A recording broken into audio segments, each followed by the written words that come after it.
नमस्कार दोस्तों, एक बार फिर आपका स्वागत है एनडी हरियाणा चैनल पर। दोस्तों, मैंने आप सभी के कमेंटों को लेकर के ना अगली वीडियो भाई ये बनाई है और लोकेशन भी देख रहे हो। बहुत सारे भाइयों का कमेंट आया कि आप खेत में ही जाकर वीडियो बनाया करो। तो कमेंट क्या थे कि भी एकता का क्या मैटर चल रहा है भाई, क्योंकि भाई मेरी भी ऑडियंस है, काफ़ी लोग फ़ोन करके पूछे, काफ़ी लोग वैसे ही मिल जाए, उनको लगातार बताना भाई पर्सनली बंदे से एक एक करके बहुत मुश्किल है। तो ये वीडियो है, मैंने वीडियो के माध्यम से बताया है। और एग्जाम्पल के तौर पर मैं एक चीज़ बताना चाहूँगा, अभी मनीषा के मामले में भी आज एक पंचायत हुई है डीसी साहब के ऑफिस में, और आप सभी ने पता भाई मामले को दबाने की कोशिश करी जावा, वही इस मामले में होया है। एकता का मामला क्या चल रहा है पहले मैं उस पर चर्चा करूँगा भाई। आप सभी ने पता भाई लगातार पंचायत हुई है, पंचायतों में कोई काम नहीं बना, और ना ही आज के टाइम में पंचायत इतनी सीरियस होती है। बात कहाँ पे आई थी कि भाई पंचायत की बात माननी नहीं जा रही है, लेकिन उसका पंचायत ने कोई भी समाधान नहीं निकाला, ना कोई अपनी प्रतिक्रिया पंचायत ने दी है।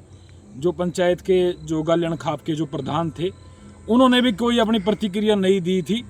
तो हमने भी बातचीत करने की कोशिश करी, लेकिन ये प्रोसेस लंबा चला और उसके बाद करनाल महिला थाना में पहुंचा ये मामला। उसके बाद जो है ना प्रोसेस चली भाई। अभी पिछले 10-12 दिन पहले उनकी तारीख लगती है, मतलब काउंसलिंग सी होती है, 3 बार काउंसलिंग होती है, ताकि भाई दोनों पक्ष को बैठा करके एक वकील जो है, सरकारी वकील, उनकी बात सुनता है। उसके माध्यम से मतलब कहीं ना कहीं कॉम्प्रोमाइज़ करवाने की कोशिश करी जाए। लेकिन ये सभी काम भाई विफल रहे हैं। और हम जब गए थे पिछली बार अभी तारीख पे, तो वहाँ पे हुआ क्या था कि भाई वकील भी आया और अजीत भी वहाँ पे आए, एकता भी, तीनों अंदर चले गए एक रूम के अंदर। वहाँ पर बातचीत चली उनकी। फिर हमने एकता से पूछा कि बात क्या हुई है।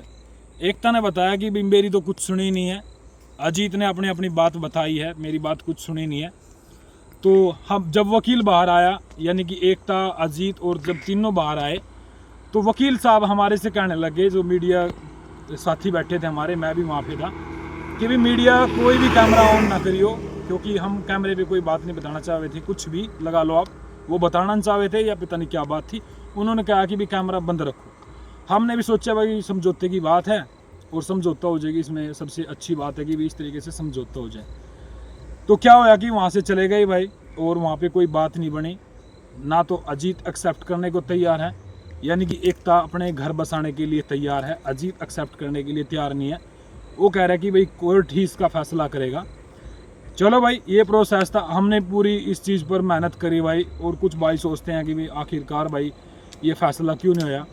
फैसला ना होने की बात तो भाई इसमें बहुत सारी हो सके, क्योंकि अगर थोड़ा सा दबते, यानी कि थोड़ा सा वो समझते, थोड़ा सा एकता वाले तो कह ही रहे हैं, लेकिन वो नहीं मान रहे भाई लड़के वालों की तरफ से। तो लगातार 3 काउंसलिंग चलेगी। उसके बाद में जो है ना, क्या परिवार जो है, एकता का परिवार क्या डिसीजन लेगा, ये वही बताएगा भाई। कोर्ट में लगातार केस चलेगा, अब तो कुछ नहीं कर सकते। तो भाई मेरा तो मानना यही था कि भाई छोटी सी बच्ची है एकता की, अजीत की जो गुड़िया है, उनको भाई अपनाना चाहिए। हमारी तो राय में यही है। जो भी गिले शिकवे है, अगर कोई बड़ी बात है तो उसको मतलब बैठ करके बताना चाहिए, हमारे से बताए। लेकिन अजीत ने कोई ऐसी बात हमसे नहीं बताई। और ये वीडियो मैं दिखाऊंगा भी। अभी मेरे ख्याल में 9 तारीख की तारीख दी गई थी, यानी कि कल की तारीख थी। उसका मेरे पास कोई मैसेज नहीं आया, ना उस परिवार की तरफ से ना उस परिवार की तरफ से। तो हमने भाई कोई इंटरफेयर नहीं लिया, क्योंकि वो परिवार भी जो है ना कानूनी तरीके से सोच रहे होगा कि हम कानूनी तरीके से लड़ाई लड़ेंगे, और दूसरा पक्ष भी ये सोच रहे होगा कि हम कानूनी तरीके से कोर्ट में लड़ाई लड़ेंगे। तो इस तरीके से जो है ना भाई कार्रवाई चल रही है, और पंचायतों को कोई इंटरफेयर अब नहीं है। दोनों की काउंसलिंग चली, पुलिस वालों ने बुलाए थे पहले दिन महिला थाना में, उसके बाद कोई बातचीत नहीं हुई। फिर जो है करनाल कोर्ट के अंदर बुलाए गए, वहाँ पर भी कोई बात नहीं बनी। कहीं ना कहीं ये समझ में आता है कि भाई जो प्रशासन शासन है, वो अपने अच्छे तरीके से इस प्रोसेस में कोई भी इंटरफेयर नहीं करता, और ना ही इसमें कोई कार्रवाई करना चाहता। तो अगर अच्छे तरीके से इसको हैंडल किया जाए पंचायत की तरफ से या परिवार वालों की तरफ से, तो ये भाई घर बस भी सके था। लेकिन अब जो है हमने लगता कि इस तरह की कोई बात होगी, क्योंकि टाइम बहुत बीत गया है। जब ये मामला उजागर था तो समाज के लोगों को आगे आना चाहिए था और लड़की की बात सुननी चाहिए थी। लेकिन आज के टाइम में बात क्या है कि समाज सोया हुआ है, आज के टाइम में कोई भला बुरा नहीं होना चाहता भाई, कोई किसी के उसमें नहीं पड़ना चाहता, क्योंकि बातें ही ऐसी है, भलाई का ज़माना नहीं रहा, अगर भलाई करने चले तो बुराई हो जाए। तो इसी करके भाई कोई आगे नहीं आंदा। लेकिन मेरा तो कहीं ना कहीं अनुरोध था, रेणु भाटिया जी भी है जो महिलाओं की लगातार बात सुनती है, उन्होंने भी इस चीज़ पे ध्यान देना चाहिए था। पता नहीं उनकी संज्ञान में मामला क्यों नहीं गया है।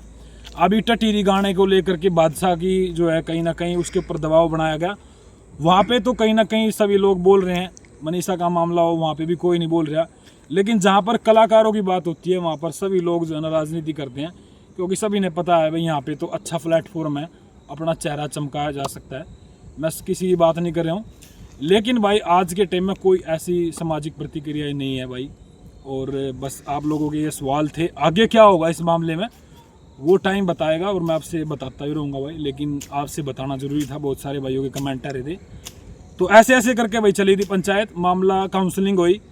जो हमारे यहाँ के पूर्व विधायक है भरत सिंह छोकर, वहाँ भी पंचायत हुई थी, उसका हमने कोई पता नहीं था, लेकिन वहाँ भी कह रहे थे कि भाई बहुत मिलाने की कोशिश करी गई और वहाँ पे पगड़ी भी रखी कोई बड़े बुजुर्गों ने। लेकिन वहाँ पे भाई एक ही बात सामने आई कि हम एकता को नहीं रखना चाहते। क्यों नहीं रखना चाहते, उन्होंने छोटी छोटी बातें बताई है, ऐसी कोई बड़ी बात नहीं सामने आई कि भी जिससे परिवार में मतलब ऐसी अनबन हो, हम भी मानने की भी हाँ ठीक है, उसको एक्सेप्ट नहीं करना चाहिए। लेकिन अगर एकता जो है ना लगातार इस चीज़ पर अड़ी हुई है कि भाई मैंने अपना घर बसाना है। अब सोचने वाली बात ये भी है कि भाई एकता का गुड़िया होगी, मान के चले कि भाई वो अब कहाँ जाएगी, वो किस तरीके का क्या होगा, समाज भी भाई ताने दे रहा है लगातार। और ये छोटी सी अपडेट थी, भाइयों ने वही वीडियो शूट करी है, पीछे आप लोकेशन देख सको। और तेल खत्म हो गया भाई का। और चलो आप भी कमेंट करके जरूर बताना भाई इस विषय में आपको क्या लगता है, किस तरीके से जो है ये होना चाहिए। और मेरी तो फिर भाई परिवार वालों से आगे बार बार तो मैं वीडियो नहीं बनाऊंगा, लेकिन मेरे दोनों परिवारों से, खासकर अजीत वाले परिवार से, क्योंकि वो ही बात मानने को तैयार है, तो बात मान लेनी चाहिए और अपना घर बसा लेना चाहिए। तो ये अपडेट। तो भाई एक चीज़ और रह गई थी, अभी मनीषा का मामला चल रहा है भाई, देखते हैं उसमें क्या अपडेट होगी भाई। हमारी बहन बेटियों का मामला है भाई, इस तरीके से जो है सब ने भाई देखो हरियाणा की जो खापें हैं, खासकर मैं सुरेश कोथ जी जो वहाँ पर पंचायत कर रहे थे, वहाँ पे बहुत सारे लोग गए थे भाई डीसी ऑफिस के सामने, पंचायत तो क्या थी, तो वहाँ पे कह रहे थे कि भी हरियाणा के मुख्यमंत्री जवाब दे, क्योंकि ये मामला जो है सीबीआई के अंदर था और सीबीआई से क्या कुछ वहाँ पे निकल के आया है, क्या कुछ अपडेट है वो अभी तक सामने नहीं आई है।